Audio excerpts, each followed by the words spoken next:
Well, what's the assessment of first day? What are you even looking for on first day? You know, you're looking for a lot of things. I mean, tempo, effort, fundamentals, I mean, all that. And, you know, the other thing today, I mean, you know, we just said it to the team. That's the most balls we've completed on the first day of practice ever.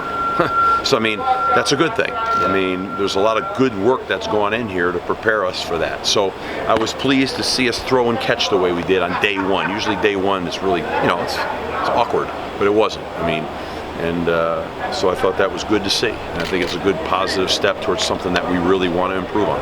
Was that a case of experienced receivers or quarterback? I think it's everything, to be honest with you. I think it's comfortability in the scheme. I think it's more experience at receiver. And I think it's more experience at quarterback, you know, and I think it's ability levels, you know, they start to blossom a little bit, you know.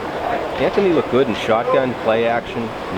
They both did. I mean, Darius and Anthony looked great. Darius, you know, obviously, as I told you guys, Darius comes into the spring as a starter, and he's taking those starting reps, and he's got total command of that team out there right now, total command. Anthony went in there, and Anthony really performed at a high level. Both those guys, I thought, did a great job for day one.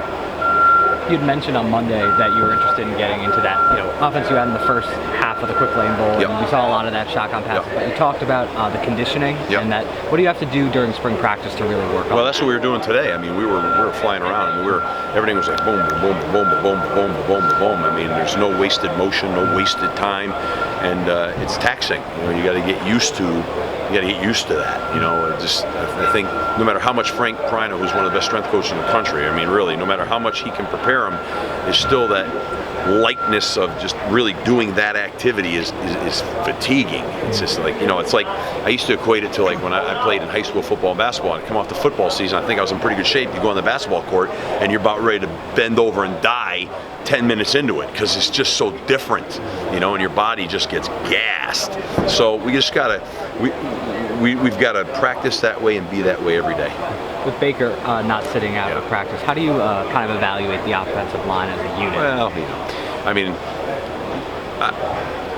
I think the good thing for me is, you know, I'm comfortable with that because, you know, I'm so comfortable with the offensive line. So I don't get all torqued up about it. You know, I can see it for what it is. I thought Shane did a really good job today, you know, and I'm actually thrilled to death that we're going to take this spring and watch these guys take all these reps.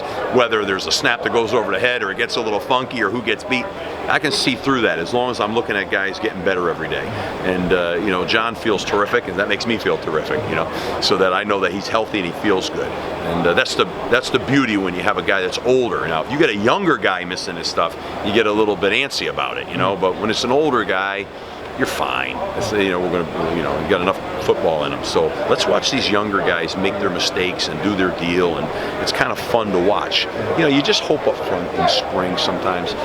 You just get these injuries in spring, and when those numbers on the offensive line go down, it really makes it hard to practice like this. That's the only thing I get nervous about. We've got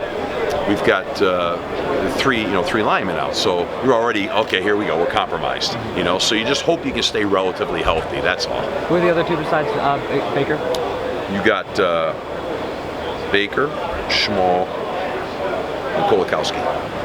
Of the first semester freshmen that come in and will be freshmen in the fall, what did you see out of them today? Say that more. Like the guys like E.J. Perry and Alec Lindstrom. Oh, the mid-semester guys? Yeah. Well, I mean, I thought they both came out here today for guys that, you know, that's the beauty of coming in mid-semester is, you know, they'll be so much further ahead. But, you know, right now they're a little bit in high weeds. I mean, it's just like, you know, EJ, he didn't take a bunch of reps. You saw that. I mean, you know, because, you know, he took a bunch of individuals, some semi-group stuff, and then watch a little bit and get a little feel for the pace and everything, you know. Alec got thrown in there a little more just because we need the numbers. And but those are both competitive guys. I mean, it's not too big for them. It's not too big for them. And same with Travis. Travis was in there. He got a fair amount of work today. He looked pretty good. So it's not too big for those guys. This is the third year that you guys come in with a little bit of like quarterback competition. How does that kind of affect the energy level of things that go on here in practice? I mean, like for me, like I think everybody should be in competition. Like that's my whole mindset on this stuff. Like like as I said, I mean, Darius walks into the spring as a starting quarterback. I mean, but I just think everybody should be nose up competing. I really do, and I think, and it's not realistic, you know, at every position. But the more realistic it is, the better your team is. When anybody feels too comfortable, I don't think it's ever really very productive.